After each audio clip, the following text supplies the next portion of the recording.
Hi friends, welcome back to my channel. ಇವತ್ತಿನ recipe ಬಂದುಬಿಟ್ಟು temple style ಚಿತ್ರಾನ್ನ ಮಾಡ್ತಾಯಿದ್ದೀನಿ.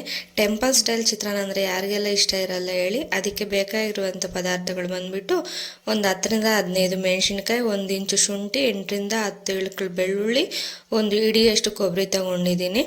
ನಮ್ಮ ಮನೇಲಿ ಸ್ವಲ್ಪ ಸ್ಪೈಸ್ ಜಾಸ್ತಿ ತಿನ್ನೋದ್ರಿಂದ ಒಂದು 10-15 ಮೆಣಸಿನ್ಕಾಯಿ ತೊಗೊಂಡಿದ್ದೀನಿ. ನಿಮ್ಗೆ ಅಷ್ಟು ಸ್ಪೈಸ್ ಬೇಡ, ಸ್ಪೈಸ್ ಸ್ವಲ್ಪ ಕಡಿಮೆ ಇರಬೇಕು ಅಂತ ಹೇಳಿದ್ರೆ ಒಂದು 8-10 ಮೆಣಸಿನ್ಕಾಯಿ ತಗೋಬೋದು. ಇವಾಗ ಒಗ್ಗರಣೆಗೆ ಬೇಕಾಗಿರುವಂಥ ಪದಾರ್ಥಗಳು ಬಂದುಬಿಟ್ಟು ಕಡಲೆ ಬೀಜ, ಕಡಲೆಬೇಳೆ, ಉದ್ದಿನಬೇಳೆ, 2 ಲವಂಗ, 1 ಚಕ್ಕೆ, ಆಮೇಲೆ ಒಂದು ಮೀಡಿಯಮ್ ಸೈಜ್ ಆನಿಯನನ್ನು ಕಟ್ ಮಾಡಿ ಇಟ್ಕೊಂಡಿದ್ದೀನಿ. ಇದೆಲ್ಲ ಒಗ್ಗರಣೆಗೆ ಹಚ್ಕೊಂಡು ಇಟ್ಕೊಂಡಿದ್ದೀನಿ. ಇದಾದಮೇಲೆ ಇವೆಲ್ಲ ನೋಡಿ, ಇವೆಲ್ಲ ಬೇಕಾಗುತ್ತೆ ಟೆಂಪಲ್ ಸ್ಟೈಲ್ ಚಿತ್ರಾನ್ನ ಮಾಡೋಕ್ಕೆ. ಇಷ್ಟು ಐಟಮ್ ಇದ್ದರೆ ಸಾಕು. ಇವಾಗ ಇದನ್ನು ಮಿಕ್ಸಿಗೆ ಹಾಕ್ಕೊಂಡು ರುಬ್ಕೋಬೇಕು. ಆಮೇಲೆ ಹಸಿಮೆಣ್ಸಿನ್ಕಾಯಿ ಏನು ಬೇಯಿಸ್ಕೊಳ್ಳೋ ಅವಶ್ಯಕತೆ ಏನಿರಲ್ಲ, ಎಣ್ಣೆಯಲ್ಲಿ ರೋಸ್ಟ್ ಮಾಡೋದು ಆ ಥರ ಏನು ಬೇಕಾಗಿಲ್ಲ, ಡೈರೆಕ್ಟಾಗಿ ಮಾಡ್ಬೋದು. ಇವಾಗ ಇದನ್ನೆಲ್ಲ ಮಿಕ್ಸಿಗೆ ಹಾಕಿ ಪೇಸ್ಟ್ ಮಾಡ್ಕೊತಾ ಇದ್ದೀನಿ.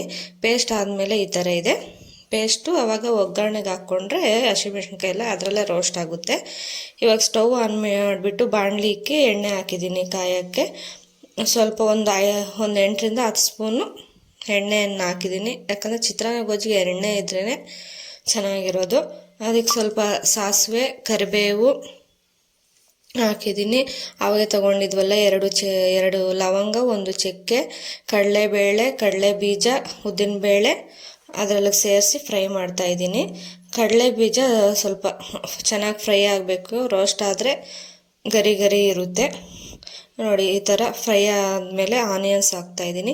ಆನಿಯನ್ಸು ಚೆನ್ನಾಗಿ ಫ್ರೈ ಆಗಬೇಕು, ಯಾಕಂದರೆ ಸ್ವಲ್ಪ ಲೈಟಾಗಿ ಫ್ರೈ ಮಾಡಿದ್ರೆ ಆನಿಯನ್ ಸಿಗ್ತಾ ಇರುತ್ತೆ. ಕೆಲವ್ರಿಗೆ ಇಷ್ಟ ಆಗುತ್ತೆ, ಕೆಲವ್ರಿಗೆ ಇಷ್ಟ ಆಗೋಲ್ಲ ಆನಿಯನ್ ಸಿಗೋದು. ಅದಕ್ಕಂತೇಳಿ ನಾನು ಸ್ವಲ್ಪ ಡೀಪ್ ಫ್ರೈ ಮಾಡ್ತಾಯಿದ್ದೀನಿ ಆನಿಯನ್ನನ್ನು.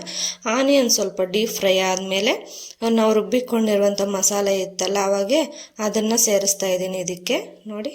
ಅದನ್ನು ಸೇರಿಸ್ತಾ ಇದ್ದೀನಿ ಇದಕ್ಕೆ ಎಣ್ಣೆಗೆ ಸೇರಿಸ್ಬಿಟ್ಟು ಸ್ವಲ್ಪ 1-2 ಸ್ಪೂನಷ್ಟು ನೀರು ಹಾಕಿ, ಯಾಕಂದರೆ ಅದು ಜಾರಲ್ಲಿರೋದೆಲ್ಲ ಬಿಟ್ಕೊಳ್ಬೇಕಲ್ಲ, ಅದಕ್ಕಂತೇಳಿ 1-2 ಸ್ಪೂನ್ ನೀರಾಗಿ ಕಲಿಸ್ಬಿಟ್ಟು ಅದಕ್ಕೆ 1-2 ಸ್ಪೂನ್ ನೀರು ಹಾಕ್ತಾಯಿದ್ದೀನಿ.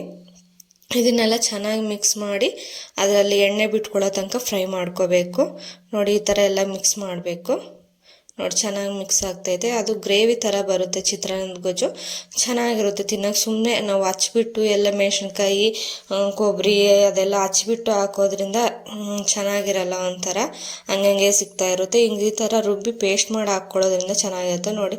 1/4 ಟೀ ಸ್ಪೂನಷ್ಟು ಅರಿಶಿನ ಹಾಕಿದ್ದೀನಿ. ರುಚಿಗೆ ತಕ್ಕಷ್ಟು ಉಪ್ಪು ಹಾಕ್ಕೊಂಡಿದ್ದೀನಿ. ನಾನು ಅರಿಶಿನ ಪುಡಿ ಜಾಸ್ತಿ ಯೂಸ್ ಮಾಡಲ್ಲ, ಕಡಿಮೆನೇ ಯೂಸ್ ಮಾಡ್ತೀನಿ. ಅದಕ್ಕಂತೇಳಿ ಗೊಜ್ಜು ಕಲರು ಸ್ವಲ್ಪ ಲೈಟಾಗಿ ಗ್ರೀನ್ ಕಲರ್ ಇರುತ್ತೆ, ಯಾಕಂದರೆ ಹಸಿಮೆಣ್ಸಿನ್ಕಾಯಿ ರುಬ್ಬಿರ್ತೀವಲ್ಲ, ಅದಕ್ಕಂತೇಳಿ ಗ್ರೀನ್ ಕಲರೇ ಇರುತ್ತೆ. ನಾನು ಅರಿಶಿನ ಪುಡಿ ಜಾಸ್ತಿ ಯೂಸ್ ಮಾಡಲ್ಲ ನೋಡಿ. ಈ ಥರ ಎಲ್ಲ ಫ್ರೈ ಮಾಡಿ ಸ್ವಲ್ಪ ಕಲಸಿಕ್ಕೋಬೇಕು, ಇಲ್ಲಾಂದರೆ ತಳ ಅಂಟ್ಬಿಡುತ್ತೆ. ಇದಕ್ಕೆ ಒಂದು ಪ್ಲೇಟ್ ಹಾಕಿ ಕ್ಲೋಸ್ ಮಾಡ್ತಾಯಿದ್ದೀನಿ, ಯಾಕಂದರೆ ಹಸಿಮೆಣ್ಸಿನ್ಕಾಯಿ, ಕೊಬ್ಬರಿ ಸ್ವಲ್ಪ ಹಸಿ ವಾಸನೆ ಹೋಗ್ಬಿಟ್ಟು ಬೇಯಬೇಕಲ್ಲ, ಅದಕ್ಕಂತೇಳಿ 1-2 ನಿಮಿಷ ಲಿಡ್ ಕ್ಲೋಸ್ ಮಾಡಿಬಿಟ್ಟು ಬೇಯಿಸ್ತಾ ಇದ್ದೆ ನೋಡಿ. ಎಣ್ಣೆ ಎಲ್ಲ ಮೇಲಕ್ಕೆ ಹೆಂಗೆ ಬಿಟ್ಕೊಂಡಿದೆ ಅಂತ. ಈ ಥರ ಎಲ್ಲ ಫ್ರೈ ಆಗಬೇಕು. ನನಗೆ ಯಾಕೋ ಇನ್ನೂ ಸ್ವಲ್ಪ 1-2 ನಿಮಿಷ ಇನ್ನೂ ಫ್ರೈ ಮಾಡಬೇಕು ಅನಿಸ್ತಾ ಇದೆ. ಇನ್ನೂ ಸ್ವಲ್ಪ ಎಣ್ಣೆ ಬಿಟ್ಕೋಬೇಕು ಅಂತೇಳಿ ಇನ್ನೊಂದು 2 ನಿಮಿಷ ಮುಚ್ಚಿದ್ದೆ. ಆಮೇಲೆ ನೋಡಿ, ಎಣ್ಣೆ ಎಲ್ಲ ಮೇಲಕ್ಕೆ ಚೆನ್ನಾಗಿ ಬಿಟ್ಟಿದೆ. ಈ ಥರ ಎಣ್ಣೆ ಎಲ್ಲ ಬಿಟ್ಕೋಬೇಕು, ತಳ ಅಂಟ್ತಾ ಇರುತ್ತೆ, ಆವಾಗವಾಗ ಕಲಿಸ್ತಾ ಇರಬೇಕು ನೋಡಿ. ಗೊಜ್ಜು ಇವಾಗ ಆಲ್ಮೋಸ್ಟ್ ರೆಡಿ ಆಗಿದೆ. ನಿಂಬೆಹಣ್ಣು ಸ್ಟವ್ ಮೇಲೇ ಬಿಸಿ ಇದ್ದಾಗೆ ಆಗಬಾರ್ದು, ಯಾಕಂದರೆ ಅದು ಫ್ಲೇವರ್ ಎಲ್ಲ ಹಾಳಾಗುತ್ತೆ. ಸ್ವಲ್ಪ ನಾನು ಇವಾಗ 1 ಚಿಟಿಕೆ ಅಷ್ಟು ಇಂಗು ಸಮೇತ ಸೇರಿಸ್ತಾ ಇದ್ದೀನಿ. ಕೆಲವರು ಒಗ್ಗರಣೆ ಮಾಡೋವಾಗೆ ಸೇರಿಸ್ತಾರೆ, ನಾನು ಇವಾಗ ಸೇರಿಸ್ತಾ ಇದ್ದೀನಿ. ಒಂದು 10 ನಿಮಿಷ ಆದಮೇಲೆ ಗೊಜ್ಜು ಆಗಿ 10 ನಿಮಿಷ ಆದಮೇಲೆ ನಿಂಬೆ ರಸ ಹಾಕ್ತಾಯಿದ್ದೀನಿ. ಯಾಕಂದರೆ ತಣ್ಣಗಾದ್ಮೇಲೆ ನಿಂಬೆ ರಸ ಹಾಕೋದ್ರಿಂದ ಆ ಫ್ಲೇವರು ಸ್ವಲ್ಪ ನಾಲ್ಗೆಗೆ ಗೊತ್ತಾಗ್ತಾ ಇರುತ್ತೆ. ಹುಳಿ ಚೆನ್ನಾಗಿರುತ್ತೆ ತಿನ್ನೋಕ್ಕೆ ಗೊಜ್ಜು. ಬಿಸಿ ಇದ್ದಾಗೆ ಹಾಕಿದ್ರೆ ಆ ಫ್ಲೇವರ್ ಎಲ್ಲ ಒಂಥರ ಅಬ್ಸರ್ವ್ ಆಗೋಗಿ ಅಷ್ಟು ಹುಳಿ ಫ್ಲೇವರು ಕಾಣಿಸಲ್ಲ ನೋಡಿ. ಗೊಜ್ಜು ಈ ಥರ ಬಂದಿದೆ. ಕೆಲವರು ಚಿತ್ರಾನ್ನದಲ್ಲಿ ಆನಿಯನ್ಸ್ ಎಲ್ಲ ಪಕ್ಕಕ್ಕೆ ಇಡ್ತಾ ಇರ್ತಾರೆ, ಅವ್ರಿಗೂ ಸಮೇತ ಇಷ್ಟ ಆಗುತ್ತೆ ನೋಡಿ. ಈ ಥರ ಕಾಣಿಸುತ್ತೆ. ನಾನು ಅರಿಶಿನ ಪುಡಿ ಜಾಸ್ತಿ ಯೂಸ್ ಮಾಡದೇ ಇರೋದ್ರಿಂದ ಈ ಥರ ಕಾಣಿಸ್ತೈತೆ. ಟೇಸ್ಟ್ ಅಂತೂ ಚೆನ್ನಾಗಿದೆ, ಟ್ರೈ ಮಾಡಿ ನೋಡಿ. Thank you for watching.